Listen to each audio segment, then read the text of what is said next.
घरात बॉम्ब असल्याची खोटी माहिती देणाऱ्या आरोपीला नागपूरच्या अंबाझरी पोलिसांनी अटक केली।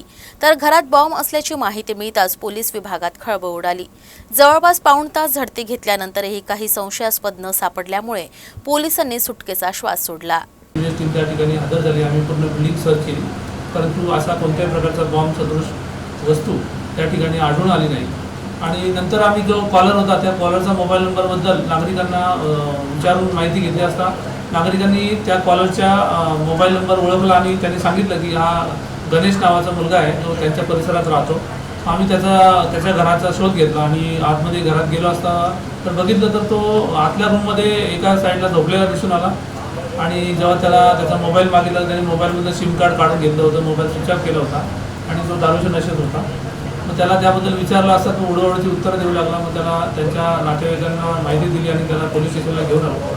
त्याच्याविरुद्ध आम्ही कलम 505(2), 506(b) आणि 177 IPC अंतर्गत आम्ही गुन्हा रजिस्टर केला आणि त्याला अटक करून माननीय न्यायालयासमोर हजर केले असता माननीय न्यायालयाने त्यांना न्यायालयीन कस्टडीमध्ये सध्या तो रवाना आहे।